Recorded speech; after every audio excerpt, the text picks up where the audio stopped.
ولا تركنوا إلى الذين ظلموا فتمسكم النار وما لكم من دون الله من أولياء ثم لا تنصرون۔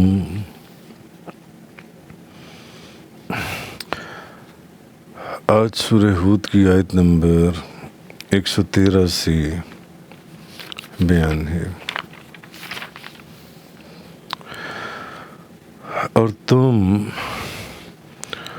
ان لوگوں سے میل جول نہ رکھو جنہوں نے ظلم کیا ہے، ورنہ تمہیں بھی آگ لگ جائے گی، اور تم ان لوگوں سے میل جول نہ رکھو جنہوں نے ظلم کیا ہے، ورنہ تمہیں بھی دوزخ کی آگ لگ جائے گی، اور اللہ کے سوا تمہاری کوئی مددگار نہیں ہوں گی، پھر تمہاری مدد نہیں کی جائے گی۔ تو اب اس آیت سے صراحتاً یہ بات واضح ہو گئی کہ جو بد مذہب لوگوں ان کے پاس بیٹھنا یا ان کی مجلسوں میں جانا یا ان کی مجلسوں میں ان لوگوں کے ساتھ نشست و برخاست رکھنا، یہ اللہ کے عذاب کا سبب بنتا ہے۔ کیا چیز؟ جو بد مذہب لوگ ہیں ان کے ساتھ جا کر بیٹھنا۔ ویسے ایک عام بات آپ دیکھ لیں اور سمجھ لیں، جیسی نشست و برخاست ہوگی ویسا ہی اثر ہوگا۔ عموماً ہم دنیا میں دیکھتے ہیں کہ نمازیوں کے ساتھ نمازی بیٹھی ہوتی ہیں، حاجیوں کے ساتھ حاجی حج کر رہی ہوتی ہیں، نیک لوگوں کے ساتھ نیک لوگ، اور شرابیوں کے دوست بھی شرابی، اچھے لوگوں کے دوست بھی اچھے لوگ۔ جو چوروں کی مجلس میں بیٹھے گا وہ چوری سیکھے گا، چوری کے نئے نئے گور سیکھے گا، اور جو نیک لوگوں کی مجلس میں بیٹھے گا وہ اچھی باتیں سیکھے گا، عبادت کے نئے نئے راز اس پر کھلیں گے۔ تو مجلس بہت اثر کرتی ہے، اور مجلس بہت کنسیڈر کرتی ہے کہ کس کی کیسی مجلس ہے۔ تو اصل میں اللہ تبارک و تعالیٰ نے یہ فرما دیا کہ جو جس مجلس میں بیٹھے گا، تو معلوم ہوا کہ بعد مذہب لوگوں کے پاس بیٹھنا اور ان کی مجلسوں کے اندر شرکت کرنا یہ اللہ کے عذاب کا سبب بنتا ہے۔ اور بعض آج کل کے جو پڑھے لکھے لوگ ہیں وہ کہتے ہیں کہ جی نہیں، اب یہ ان کی کم علمی ہے کہ ان کو قرآن اور حدیث کا علم نہیں ہے، یا نادانی ہے، یا جو بھی کہیں اس کو، مگر وہ کہتے ہیں کہ نہیں، یہ ہیں تو سب انسان ہی نا۔ مگر میں نے آپ کو ایک مثال دی، ہم دنیا میں روز دیکھتے ہیں، یہ لڑکا شرابیوں کی مجلس میں بیٹھتا تھا، شراب کا عادی ہو گیا، یہ چوروں میں بیٹھتا تھا، چوری کا عادی ہو گیا، یہ نشہ بیچتا تھا یا نشہ لیتا تھا، وہ اس کے ساتھ بیٹھنے والے نشئی ہو گئے سارے جو ان سے۔ جوا کھیلنے والوں کے یار دوست جوا کھیلنے والے آپ کو ملیں گے، عام آپ دیکھ لیں جو ان سے۔ تو اس لیے بعض جو آج کل کے پڑھے لکھے لوگ ہیں وہ کہیں نہیں ایسی کیا بات ہے، ہمیں براڈ مائنڈڈ ہونا چاہیے، یہ بھی تو انسان ہے، یہ بھی لوگ ہیں، ہمیں بات یہ نہیں ہے، بات یہ ہے کہ اس چیز کو سوچو اور سمجھو، اور دنیا کی نشانیاں جو اللہ تعالیٰ ہمیں دکھاتا ہے ان کو دیکھو اور سمجھو کہ جیسی مجلس ہوگی، جیسی صحبت ہوگی ویسا ہی اثر ہوگا، وہی چیز ہوگی۔ حالانکہ اور پھر کافر اور مشرک وہ تو پہلے اس چیز کی تلاش میں ہے کہ آپ کے سینے میں، آپ کے دل میں جو ایمان کی شمع روشن ہے وہ ایک پھونک مار کر اس کو بجھا دیں۔ وہ تو یہ چاہتے ہی نہیں کہ آپ کے سینے کے اندر کوئی ایمان کی شمع جون سی ہے وہ روشن رہے جون سے۔ تو اس لیے اس آیت سے ہمیں یہ بات سمجھ میں آئی کہ ہمیں اپنے ایمان کی حفاظت کرنی پڑے گی، اور جو بد عقیدہ اور بد مذہب لوگ ہیں ہمیں ان کی نشست و برخاست سے بچنا ہوگا جون سے۔ تو اگر ہم ان کی مجلس میں بیٹھیں گے تو اس کا مطلب ہے کہ ہم ان کو سپورٹ کر رہے ہیں، حالانکہ ہمیں سپورٹ ان کو کرنا ہے جو حق کے اوپر قائم ہو جانے والے لوگ ہیں، جو قرآن اور حدیث کے اوپر، اللہ اور اس کے رسول کے احکامات کے اوپر قائم ہو جانے والے لوگ ہیں۔ ہمیں ان کو سپورٹ کرنا ہے جون سے، یا ہم نے ان کی مجلس میں جون سے بیٹھنا ہے، ان کی مجلس کے اندر۔ اس لیے یہ جو آیت میں نے آپ کے سامنے تلاوت کی، وَلَا تَرْكَنُوا إِلَى الَّذِينَ ظُلَمُوا فَتَمَسَّكُمُ النَّارُ، اور تم ان لوگوں سے میل جول نہ رکھو جنہوں نے ظلم کیا، ورنہ تمہیں بھی آگ لگ جائے گی، دوزخ کی آگ لگ جائے گی۔ وَمَا لَكُم مِّن دُونِ اللَّهِ مِّنْ أَوْلِيَاءَ ثُمَّ لَا تُنصَرُونَ، اور اللہ کے سوا تمہارے کوئی مددگار نہیں ہوں گے۔ یاد رکھو، اللہ کے سوا تمہارے پھر کوئی مددگار نہیں ہوں گے، اور پھر تمہاری مدد نہیں کی جائے گی۔ اس لیے تمہیں چاہیے کہ ایسے لوگوں سے جون سے تم اپنا میل جول جون سے وہ نہ رکھو۔ حضرت عبداللہ بن مسعود، اب میں آپ کو یہ جو حدیث سناؤں گا آپ کو پتہ چل جائے گا کہ ایک حدیث میں حضرت عبداللہ بن مسعود رضی اللہ تعالیٰ عنہ بیان کرتی ہیں کہ بنی اسرائیل گناہوں میں مبتلا ہو گئے، بنی اسرائیل جو ہیں وہ گناہوں میں مبتلا ہو گئے، تو ان کے علماء نے ان کو منع کیا، مگر بنی اسرائیل اپنے گناہوں سے باز نہیں آئے، وہ مسلسل گناہوں کے اندر ملوث رہے بنی اسرائیل جنسی۔ ان کے علماء نے ان کو ایک دفعہ منع کر دیا، ایک دو دفعہ کہ بھئی یہ گناہ نہ کرو، وہ باز نہیں آئے بنی اسرائیل۔ مگر وہ جو علماء تھے جنہوں نے ان کو ان گناہوں سے منع کیا تھا، اس کے باوجود کہ وہ لوگ گناہوں میں ملوث تھے۔ اب اس میں کیا، اور تم ان لوگوں سے میل جول نہ رکھو جنہوں نے ظلم کیا، تو ظلم جس طرح کا بھی کیا، اپنی جانوں پر کیا یا دوسروں کی جانوں پر کیا، جو بھی گناہ کیے، ورنہ تمہیں بھی دوزخ کی آگ میں ڈالوں گا، تم بھی دوزخ کی آگ میں جاؤ گے۔ تو حضرت عبداللہ بن مسعود فرماتے ہیں کہ جب بنی اسرائیل گناہوں میں مبتلا ہو گئے تو ان کے جو علماء تھے، صاحب علم لوگ، انہوں نے ان کو منع کیا تو وہ باز نہیں آئے۔ اب وہ جو علماء تھے جو ان کو منع کرتے تھے کہ یہ گناہ نہ کرو، وہ اس کے باوجود بیٹھتے ان کی مجلس میں تھے، ان گناہ کرنے والوں کی مجلس میں وہ بیٹھتے تھے، وہ علماء، اور ان کے ساتھ کھاتے بھی تھے اور ان کے ساتھ پیتے بھی تھے، یعنی کھانا پینا بھی ان کے ساتھ رکھا ہوا تھا، اٹھنا بیٹھنا بھی ان کے ساتھ رکھا ہوا تھا، میل جول بھی ان کے ساتھ رکھا ہوا تھا، ہنسی مذاق بھی ان کے ساتھ رکھا ہوا تھا۔ بس منع کر دی، یار یہ گناہ کا کام ہے، نہ کرو۔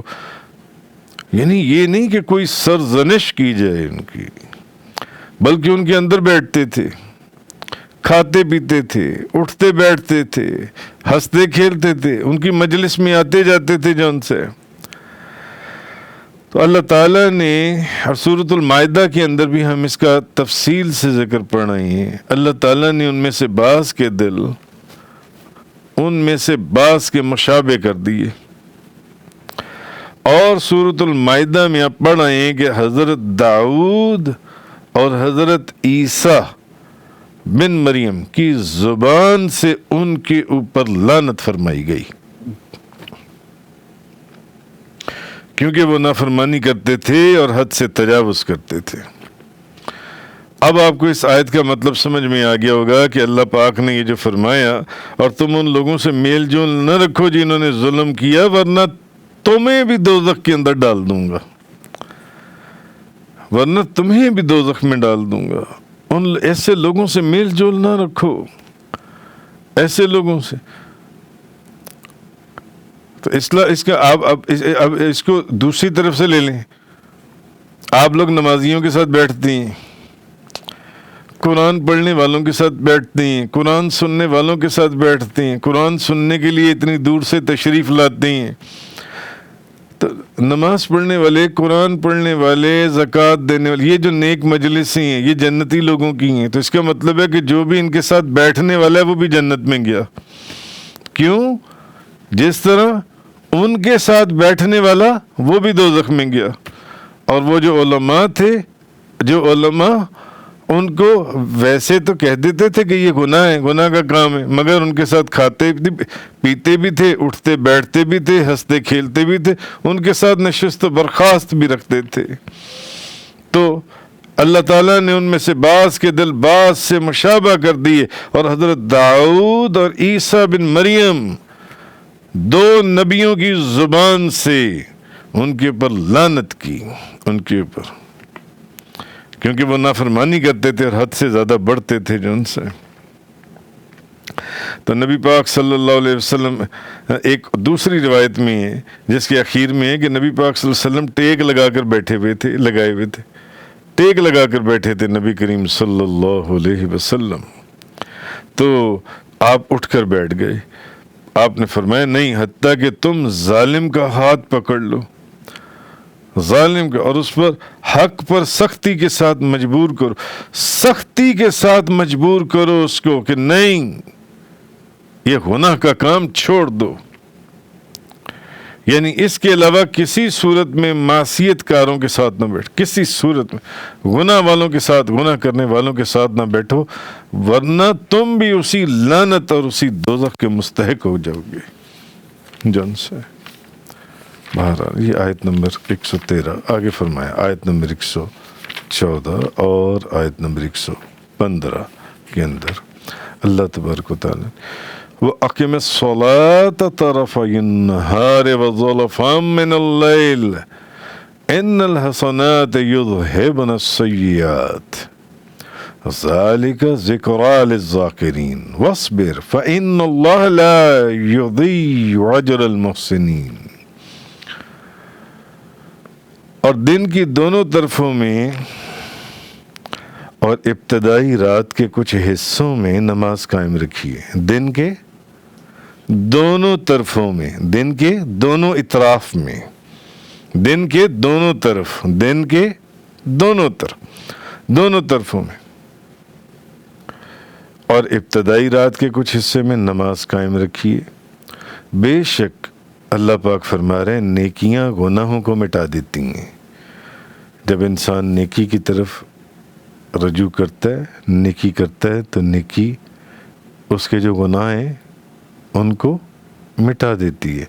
یہ ان لوگوں کے لیے نصیحت ہے، مگر اب کیا بات اللہ پاک نے فرمائی، یہ ان لوگوں کے لیے نصیحت ہے جو نصیحت قبول کرنے والے ہیں۔ یہ ان لوگوں کے لیے نصیحت ہے۔ آپ سارا دن 10 بندوں کو کہہ دیں نماز پڑھ لو، نماز پڑھ لو، نماز پڑھیں گے؟ نماز کوئی نماز وہی پڑھے گا جو نصیحت قبول کرنے والا ہے، جو کسی کی بات کو ماننے والا ہے، اچھی چیز کو لینے والا ہے، بری چیز کو چھوڑنے والا ہے، نیکی اور روشنی کو قبول کرنے والا ہے، اندھیرے سے بچنے والا ہے، اس اندھیرے سے جو ضلالت اور گمراہی کا اندھیرا ہے۔ اور جب کبھی کسی شخص کو مصیبت یا پریشانی لاحق کو، اچھا تو نماز قائم رکھیے، بے شک نیکیاں گناہوں کو مٹا دیتی ہیں۔ اور یہ ان لوگوں کے لیے نصیحت ہے جو نصیحت قبول کرنے والے ہیں. اور صبر کیجئے پس بے شک اللہ نیکی کرنے والوں کا اجر ضائع نہیں فرماتا. حضرت حذیفہ رضی اللہ تعالیٰ عنہ فرماتے ہیں کہ نبی پاک صلی اللہ علیہ وسلم جب کسی چیز سے غم زدہ یا فکر مند ہوتے، نبی پاک صلی اللہ علیہ وسلم کی عادت مبارک تھی کہ جب کسی چیز سے غم زدہ ہو جاتے یا فکر مند ہوتے تو حضور کیا کرتے؟ حضور نماز پڑھتے.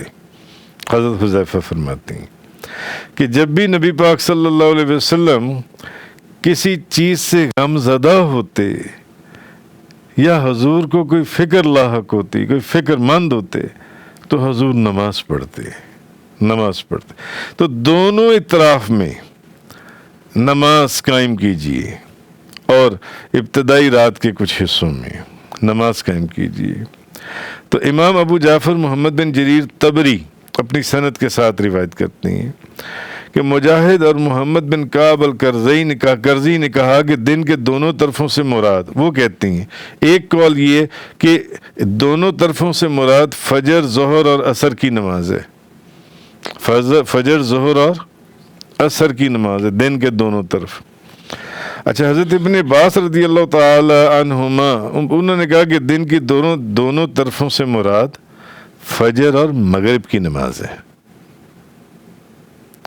ظہر اور عصر نہیں ہے، فجر اور مغرب. انہوں نے کیا کہا کہ فجر، ظہر اور عصر. حضرت ابن عباس رضی اللہ تعالیٰ عنہ فرماتے ہیں نہیں، دونوں طرفوں سے مراد فجر اور ظہر کی نماز ہے. اور اس کی وجہ بھی ہے کہ دن کی دونوں طرفوں سے مراد فجر کو لیا جائے یا مغرب کو لیا جائے. دن کے دونوں طرف اگر آپ غور کریں، دونوں طرف فجر کی جو نماز ہے وہ نماز طلوع آفتاب سے پہلے پڑھی جاتی ہے، اور مغرب کی جو نماز ہے وہ نماز غروب آفتاب کے بعد پڑھی جاتی ہے. جن سی ہے غروب آفتاب کی بعد پڑھی. تو سمجھ میں کیا آیا کہ فجر کی دونوں طرف کی نماز، دن کے دونوں طرف کی نماز کون سی ہے؟ فجر اور مغرب کی نماز کون سی ہے؟ تو نبی پاک صلی اللہ علیہ وسلم کی عادت مبارک تھی کہ حضور جب بھی غم زدہ ہوتے یا فکر مند ہوتے تو حضور نماز پڑھتے تھے. یہ نبی پاک صلی اللہ علیہ وسلم کی سنت ہے. کیا ہم میں سے کبھی کسی نے اس سنت کے اوپر عمل کیا؟ جب غم زدہ ہوئے، کل غم زدہ ہوئے تو اپنے غموں کو دوستوں کے ساتھ شیئر کیا، یا جو آپ کا محرم راز ہے جس سے آپ محبت کرتے ہیں اس سے شیئر کیا، فوراً موبائل گھما دیا، شیئر کیا نا. تو نبی پاک صلی اللہ علیہ وسلم آپ جب غم زدہ ہوتے یا فکر مند ہوتے تو آپ نماز پڑھتے. حضرت ابو ہریرہ فرماتے ہیں اب نماز کی ویسے تو بے شمار فائدے احادیث کے اندر میں آپ لوگوں کے سامنے پہلے بیان کر چکا. حضرت ابو ہریرہ فرماتے ہیں کہ میں نے نبی پاک صلی اللہ علیہ وسلم کو فرماتے ہوئے سنا، بتاؤ تم میں سے کسی شخص کے دروازے کے اوپر سے دریا بہہ رہا ہو،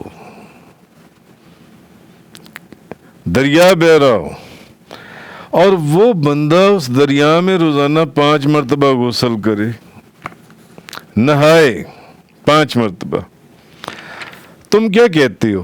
کیا اس کے بدن پر کوئی میل باقی رہ جائے گا؟ 5 مرتبہ نہانے والا بندہ. آپ دن میں کتنی دفعہ نہاتی ہیں؟ مشکل سے 1 دفعہ. میں دن میں 2 دفعہ نہا لیتا ہوں، صبح شام. تو جو بندہ 5 مرتبہ نہائے، 5 مرتبہ، کیا پیاری مثال نبی پاک صلی اللہ علیہ وسلم نے دی. کیا اس کے بدن کے اوپر کوئی میل رہ جائے گا؟ صحابہ کرام نے کہا کہ اس کے بدن پر میل نہیں رہے گا. آپ نے فرمایا 5 نمازوں کی مثال ایسی ہے، 5 نمازوں کی مثال ایسی ہے، اللہ تعالیٰ ان کی وجہ سے اس کے گناہوں کو مٹا دے گا۔ جیسے وہ جس کے دروازے کے اوپر دریا بہہ رہا ہو اور وہ 5 مرتبہ نہائے تو اس کے بدن پر کوئی میل نہیں رہے گا، ایسے ہی جو بندہ 5 نمازیں پڑھے گا اس کے گناہ نہیں رہیں گے، اس کے گناہ نہیں رہیں گے۔ حضرت عثمان رضی اللہ تعالی عنہ کے غلام حمران بیان کرتی ہیں، انہوں نے کہا وہ کہتے ہیں کہ میں نے حضرت عثمان کو دیکھا، حضرت عثمان کو، ان کے غلام، یہ واقعہ بتا، بخاری شریف میں ہے، مسلم شریف میں ہے، ابو داؤد میں ہے، نسائی میں ہے، مسند امام احمد کے اندر ہے، یعنی صحیح ستہ کے اندر بھی یہ حدیث آئی ہے۔ وہ کہتے ہیں میں نے حضرت عثمان کو دیکھا، انہوں نے پانی کا ایک برتن منگوایا اور پھر اس میں سے 3 مرتبہ پانی انڈیل کر اپنے ہاتھوں کو دھویا، پھر اپنا دایاں ہاتھ برتن میں ڈال کر پانی لیا اور کلی کی اور ناک میں پانی ڈالا، پھر 3 مرتبہ اپنے چہرے کو دھویا، پھر 3 مرتبہ اپنے ہاتھوں کو کونیوں سمیت دھویا، پھر اپنے سر کا مسح کیا، پھر 3 مرتبہ اپنے پیروں کو ٹخنوں سمیت دھویا، پھر کہا کہ اللہ کے رسول نے فرمایا، کس نے؟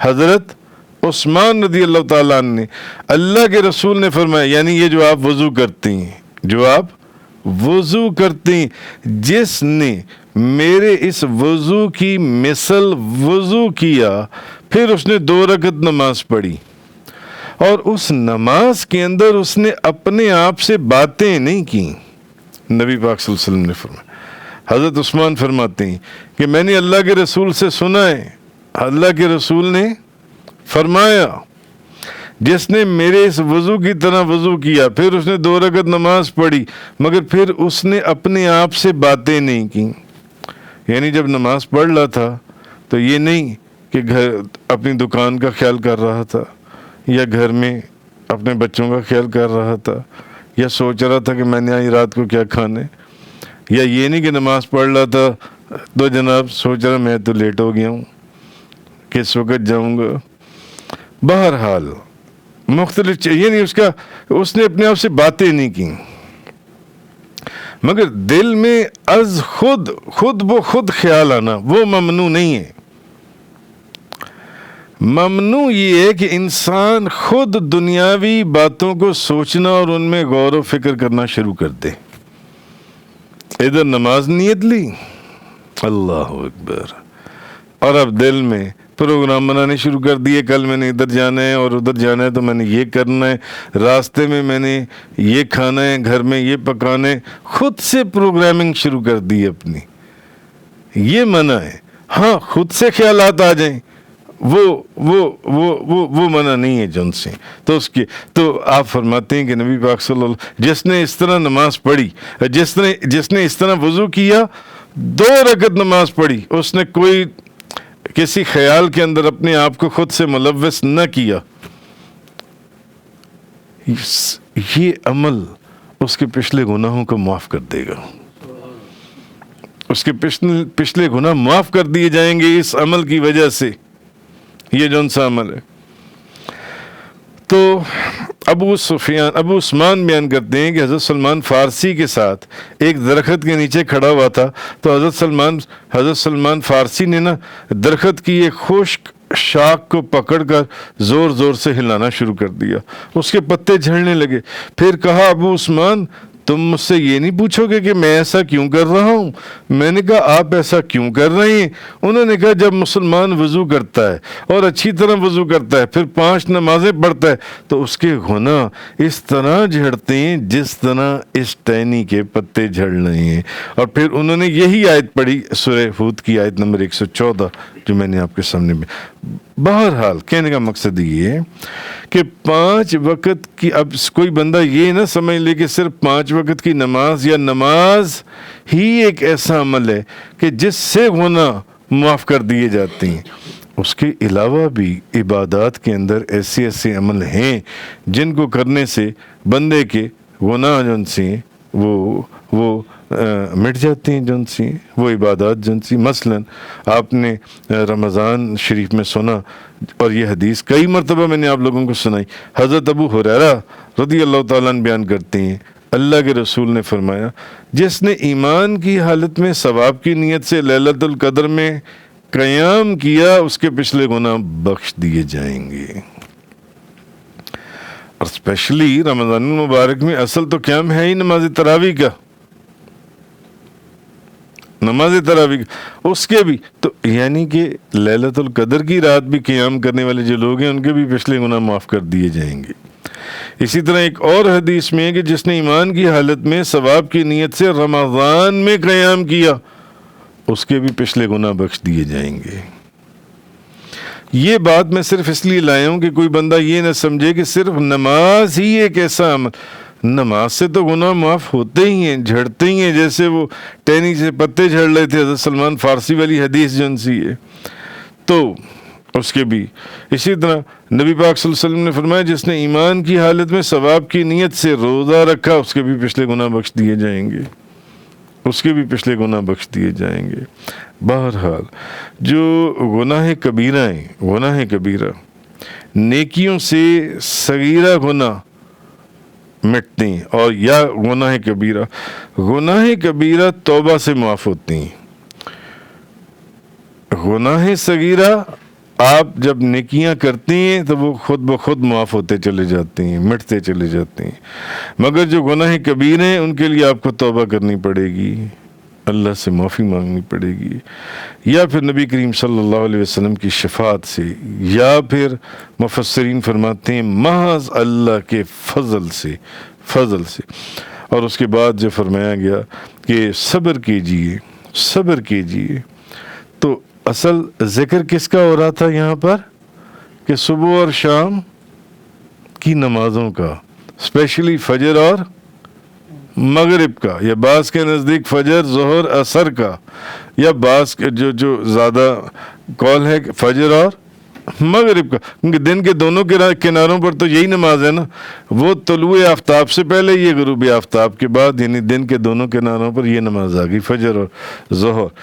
اصل چیز تو نماز کا ذکر ہو رہا ہے, تو پھر صبر کس چیز کا؟ اس کے بعد فرمایا اور صبر کیجئے.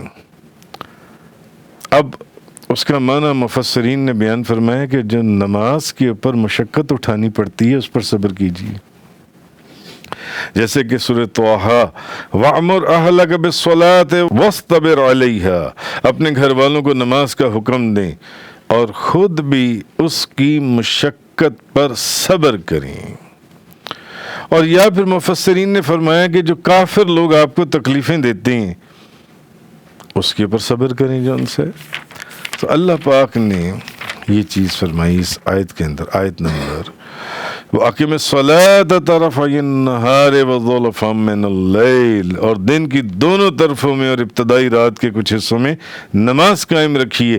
إِنَّ الْحَسَنَاتِ يُذْهِبْنَ السَّيِّئَاتِ, بے شک نیکیاں گناہوں کو مٹا دیتی ہیں. ذَلِكَ ذِكْرَىٰ لِلذَّاكِرِينَ, یہ ان لوگوں کے لیے نصیحت ہے جو نصیحت قبول کرنے والے ہیں. وَاصْبِرْ فَإِنَّ اللَّهَ لَا يُضِيعُ أَجْرَ الْمُحْسِنِينَ, اور صبر کیجئے, بے شک اللہ نیکی کرنے والوں کا اجر ضائع نہیں فرماتا. اب وہ نماز کی مشقت ہے جو آپ اللہ کے لیے اٹھاتی ہیں اور آپ نماز پڑھتی ہیں, یا وہ کافروں کی تکلیفوں کے اوپر صبر ہے. بہرحال جو بھی اللہ تعالیٰ نیکی کرنے والوں کا اجر ضائع نہیں کرتا. تفسیر قرآن کا یہ لیکچر انگلش میں سننے کے لیے براہ کرم ڈسکرپشن میں موجود لنک پر کلک کریں.